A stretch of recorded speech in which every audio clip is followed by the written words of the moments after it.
भजो गिरिधर गोविंद गोपाला, भजो मुरली मनोहर नंद लाला, भजो मुरली मनोहर नंद लाला, भजो गिरिधर गोविंद गोपाला,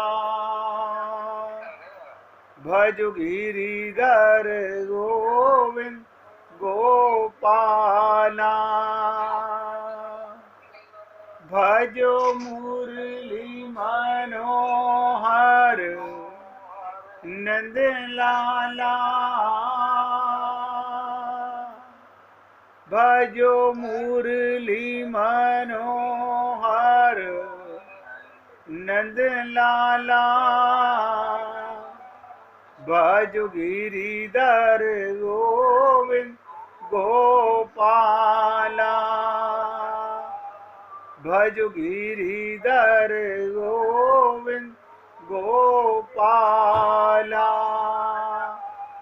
बोलिए वृंदावन बिहारी लाल की जय। जय जय श्री राधे, जय जय श्री राधे।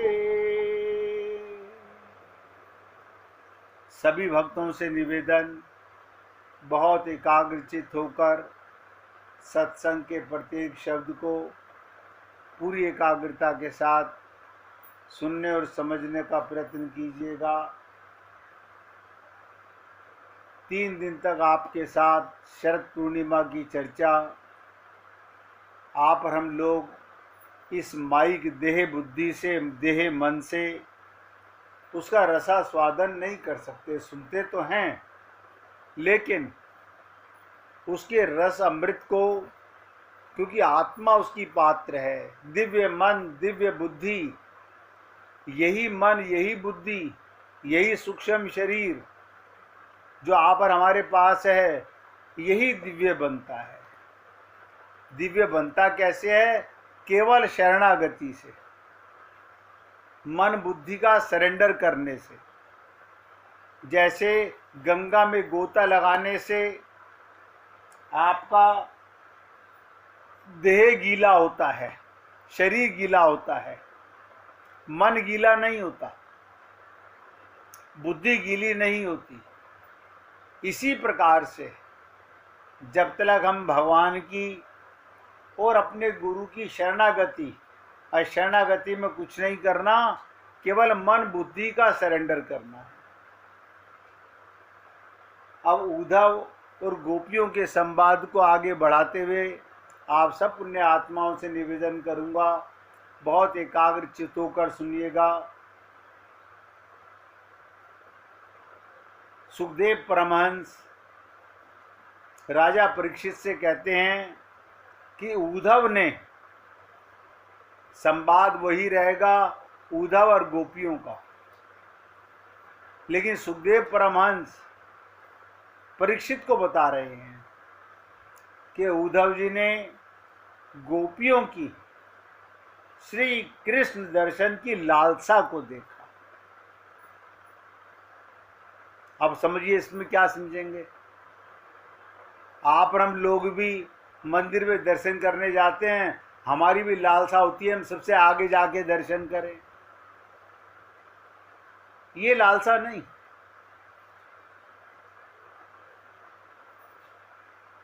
24 घंटे उनका चित्त केवल भगवान की सुमिरन करता है, ये लालसा। अभी ठीक है, आप और हम लोगों को अभी नहीं लगी है, लेकिन ऐसा निराश होने की जरूरत नहीं है। ये गोपियां भी एक दिन हमारी तरह ही इसी देह में थी। इनको भी इनके गुरुओं की कृपा से, संत महात्माओं की कृपा से, भगवान की कृपा से मन में ये लालसा जागी। तो सुखदेव जी परीक्षित को बता रहे हैं दर्शनों की लालसा।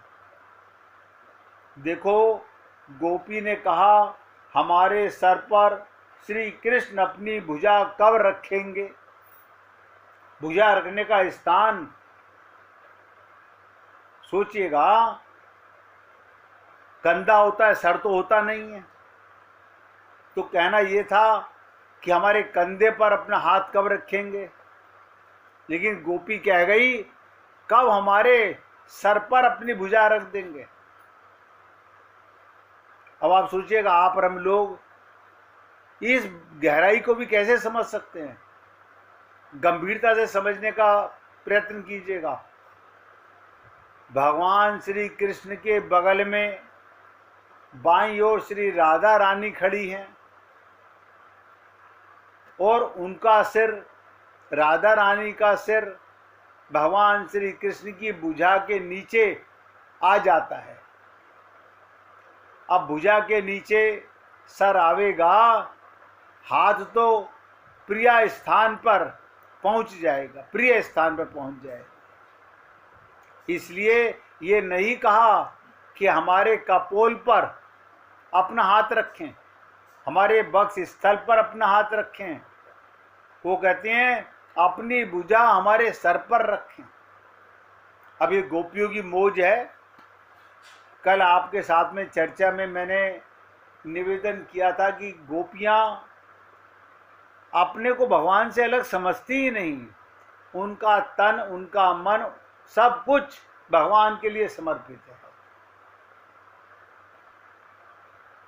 हमारा तन और हमारा मन संसार को समर्पित है।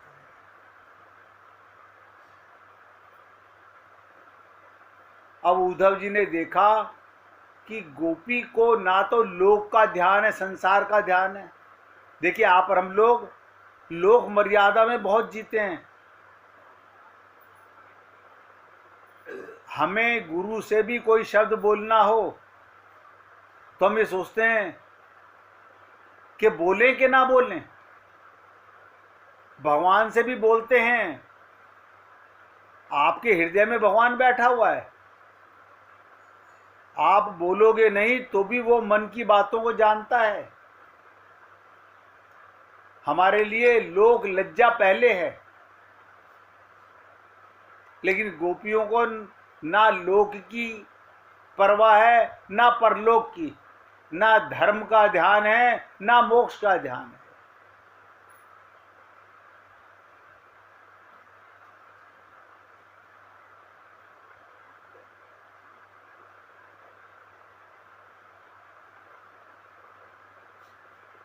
तो कहने का तात्पर्य, सबसे ऊपर रहने वाला जो परमात्मा है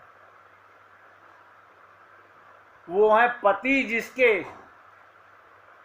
प्रत्येक आत्मा का पति परमात्मा होता है। क्योंकि आप और हमको आत्मज्ञान नहीं है ना, तो हम परमात्मा को अपना पति नहीं मानते। प्रत्येक जीव का पति परमात्मा है। ये भी भ्रम तोड़ लीजिएगा। बहुत से पुरुष सोचेंगे हम तो खुद पति हैं स्त्रियों के। अरे बाबा, तुम्हारा शरीर पति है, जड़ शरीर, जड़ स्त्री का पति है।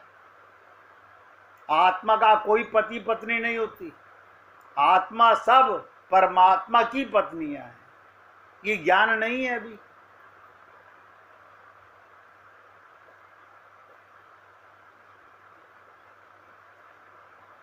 तो इसका अर्थ ये हुआ, उद्धव जी पहले तो मित्र भाव से, सख्य भाव से श्री कृष्ण से प्रेम करते थे। ध्यान दीजिएगा, यही उद्धव पहले भगवान से सखा भाव से प्रेम करते थे। लेकिन जब उद्धव को गोपियों के चरणार बिंद में पहुंचे, गुरु की शरण में पहुंचे।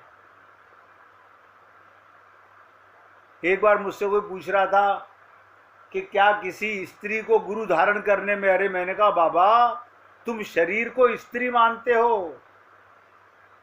जिस आत्मा से तुम्हारी आत्म जागृति हो जाए, वो उसमें स्त्री पुरुष नहीं देखा जाता। अब देखिए उद्धव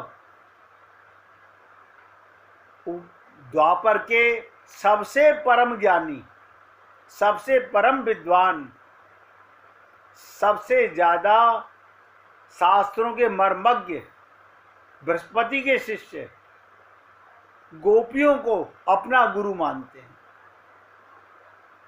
क्यों? भगवान श्री कृष्ण के साथ रहते थे, लेकिन कृष्ण को नहीं जानते थे। देखिए कमाल है, आपके और हमारे हृदय में भगवान रहते हैं। आप कहेंगे हाँ रहते हैं। क्या आप और हम लोग जानते हैं? हम तो अपने को नहीं जानते, हमें तो स्वयं का पता नहीं है, हम परमात्मा को क्या जानेंगे? अभी तो हमारे को स्वयं का, आत्मा का भी ज्ञान नहीं है।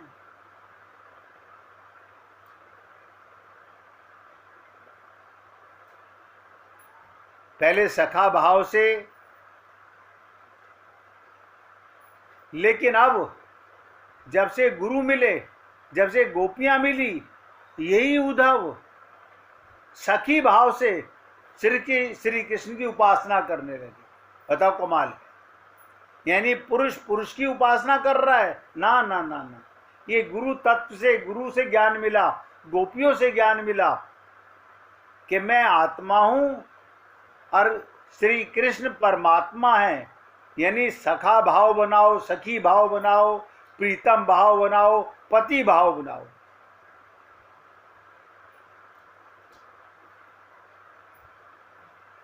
अब आप सोचिएगा, आप और हम लोग अपने को बहुत बुद्धिमान मानते हैं, लेकिन माना हमारे पास बुद्धि, वो माइक है, वो प्रेम की नहीं है, वो समर्पण की नहीं है।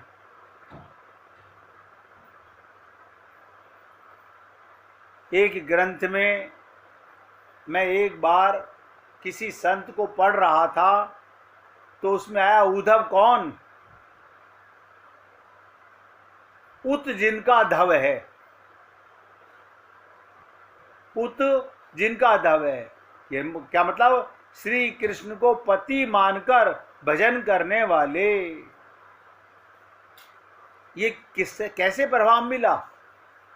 गोपियों का बड़ा भारी प्रभाव पड़ा, उद्धव का भाव बदल गया। अब आप देखिए, मैं ऐसा नहीं कहता हूं कि आपको और हम लोगों को सत्संग सुनते हुए असर नहीं हुआ होगा, अवश्य असर हुआ होगा, और सत्संग में आगे बहुत असर होता है। ये तो वो हाल हो गया कि अग्नि के पास जाते हैं तो गर्मी महसूस होती है, बर्फ के पास जाते हैं तो ठंडक महसूस होती है। लेकिन जाता कौन है? अग्नि के पास शरीर, बर्फ के पास कौन जा रहा है? शरीर। तो शरीर को होगी। आत्मा का परमात्मा के पास जाना तो प्रेम का उदय होगा। तो उद्धव जी को गोपियों के पास जाने से ये भाव पैदा हुआ। पहले थे अपना सखा, अपना चचेरा भाई मानते थे, रहते कृष्ण के साथ ही थे, लेकिन ये ज्ञान नहीं था। ये कैसे हुआ? गुरुओं के पास जाने से। भगवान श्री कृष्ण ने उद्धव को इसीलिए भेजा था।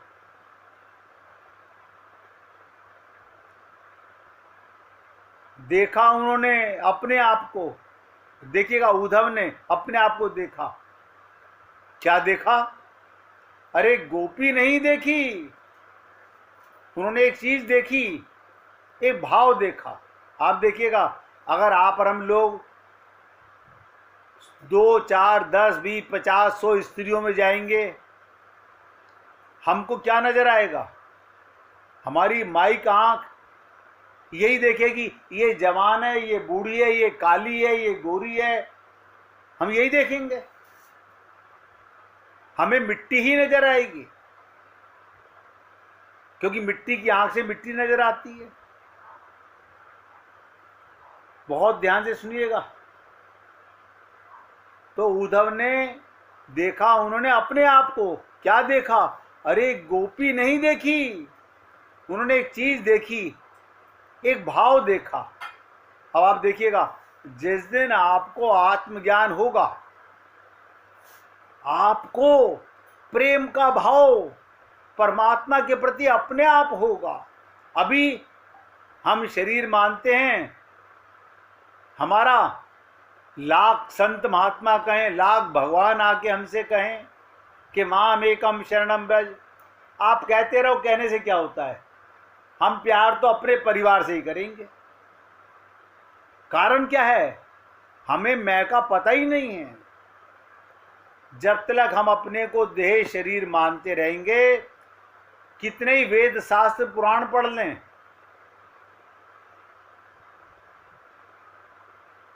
हमें यही नजर आएगा। तो उद्धव जी ने जब अपने आप को देखा तो एक भाव देखा, उन्होंने श्री कृष्ण दर्शन की लालसा देखी। अरे कमाल है, पहले कृष्ण के साथ ही रहता था, कृष्ण ने ही गोपियों के पास भेजा है, ये लालसा पहले क्यों नहीं थी? सोचो, आपके हमारे हृदय में परमात्मा रहता है, लेकिन परमात्मा को पाने की लालसा नहीं है। परमात्मा को पाने की लालसा, हाँ, परमात्मा से पाने की लालसा है, परमात्मा को पाने की लालसा नहीं है। हमें परमात्मा का क्या करना है? हमें तो शरीर का, परिवार का, इंद्रियों का सुख चाहिए। क्यों? क्योंकि स्वयं का ज्ञान नहीं है। ये ज्ञान क्यों नहीं है? क्योंकि ना हमने किसी गुरु की शरणागति की, ना भगवान की शरणागति की। और एक एक शब्द ध्यान दीजिएगा। उद्धव जी ने अपने आप को देखा, अरे गोपी नहीं देखी, उन्होंने एक चीज देखी, भाव देखा, श्री कृष्ण दर्शन की लालसा देखी गोपियों में। गोपी का हाथ कैसा, गोपी का पांव कैसा, गोपी का मुंह कैसा, ये नहीं देखा। जो मैंने आपको भी कहा था, आप हम लोग 100-200 स्त्रियों को देखें तो हम ये देखते हैं, इसके हाथ कितने सुंदर, इसका चेहरा कितना सुंदर, इसकी गर्दन कैसी सुराही जैसी है। हमें मिट्टी का ज्ञान है तो हमारी दृष्टि मिट्टी पर जाती है। ये नहीं देखा, उन्होंने देखा श्री कृष्ण दर्शन की लालसा। यहां मूर्तिमान होकर वृंदावन क्रीड़ा कर रही है, ये गोपी का स्वरूप है। वो मीरा का भजन है ना कि कुंजन कुंजन फिरत राधिका, शब्द सुनत मुरली को, शब्द सुनत मुरली को। वृंदावन के कुंज, सारी गलियों में जहां देखो ये गोपियां, ये आत्माएं विचरण कर रही हैं, और शब्द सुनत मुरली को। अरे कमाल है, कोई लाउड स्पीकर नहीं लगा हुआ, बांसुरी बज नहीं रही, लेकिन उनके अंदर बज रही है।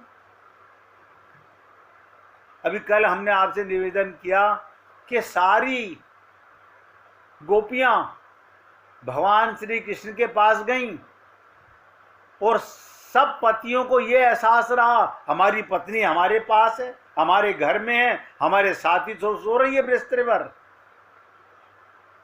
बच्चों को दूध पिला रही है, हमारे माँ बाप की सेवा कर रही है। ये कौन था उस समय? ये भगवान श्री कृष्ण की लीला थी। ये माइक बुद्धि से समझ नहीं आ सकती।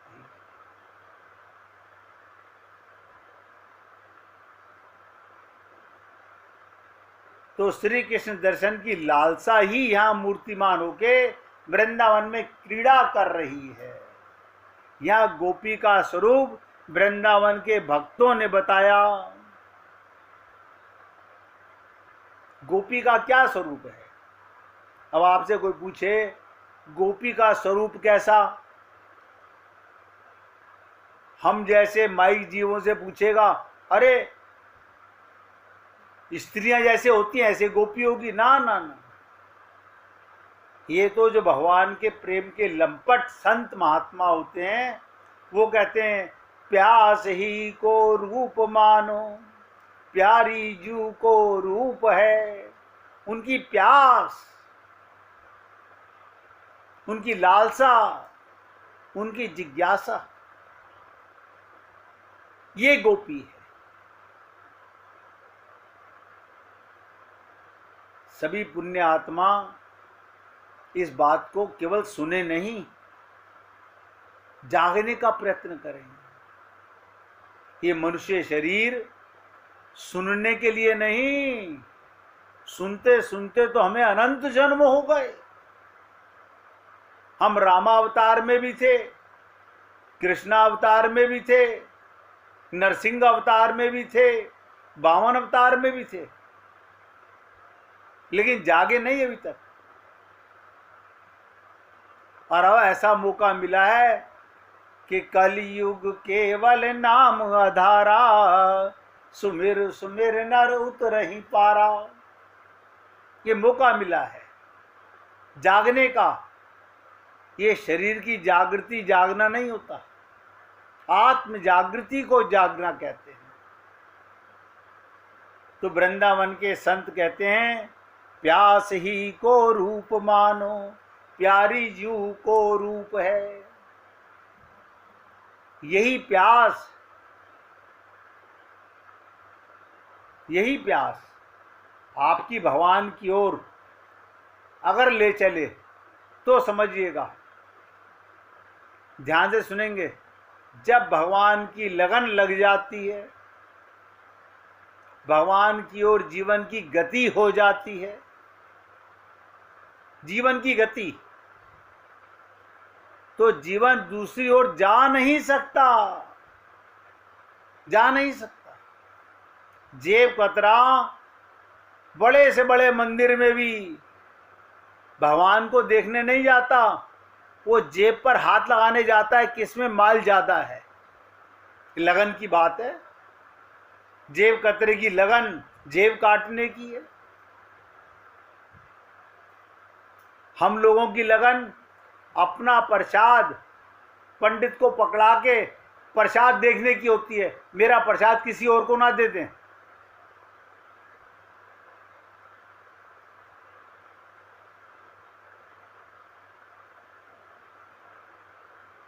लगन लग जाती है भगवान की ओर, जीवन की गति हो जाती है, तो जीवन दूसरी ओर जा ही नहीं सकता।